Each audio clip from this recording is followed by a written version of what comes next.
Hi, I'm Tim. Welcome to Watchbox, and thanks for logging on. If you love this watch, email me, tmosso@thewatchbox.com. It's in the description below. It is your purchase and pricing email question line for buying this or any watch you see on any Watchbox platform. Reach out to me directly for pricing. Email tmosso@thewatchbox.com for pricing details. Today, we're discussing the ultimate rarity. No, not an Omega Tourbillon. I actually see quite a few of those. An Omega Perpetual Calendar wristwatch. Launched in 1991 and made through 1997 in 313 pieces in yellow gold. This is the Omega Louis Brandt 2 Deluxe Perpetual Calendar, and it is now a vintage watch in its own right, part of the second series of Louis Brandt statement watches by Omega. The first came out in the early to mid-80s, and they were designed to declare Omega's willingness to continue with mechanical watchmaking and determination to overcome the challenges of the quartz crisis. Well, there was a second run of Louis Brandt watches, of which this was a part, in the early 1990s. It's 34 millimeters in yellow gold. It's only 11.1 millimeters thick. You can see the lug profiles are strong.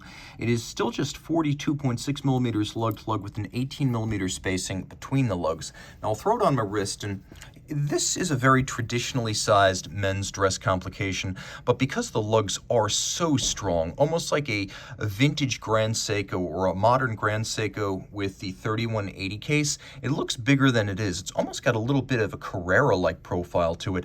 As a result, though it's a 34, it looks more like a 36 or a 37, and I've always found that yellow gold works best on smaller watches and vintage, and this is both of those.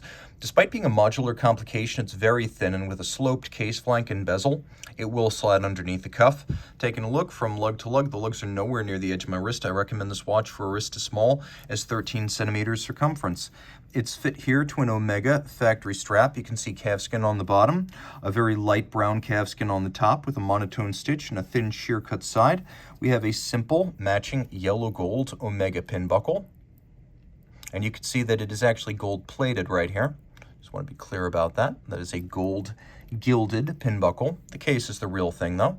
And you can see that those lugs really do have a lot of form. They're broken out from the case flank. It really does feel like a beefier, almost steroidal version of the Grand Seiko 3180 case, because the lugs aren't just long, they're also broad and sheer and squared off on their ends like some great burly sports watch.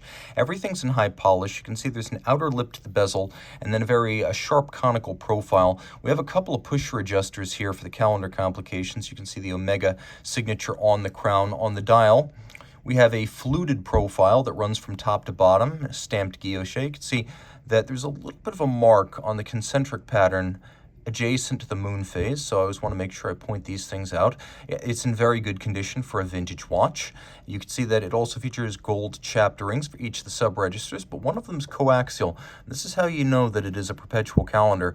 We have coaxial month and leap year phase, and then of course we have 1, 2, 3, and then quantième bissextile, which is French for your leap year. Each one of these features a concentric pattern internally. We have lacquered, radially arrayed Roman numerals with the watchmaker's 4, but we also have tiny applied yellow gold hour indices. And this is a real perpetual calendar. It's not a complex calendar. It's not an annual calendar. Omega's made those, yes.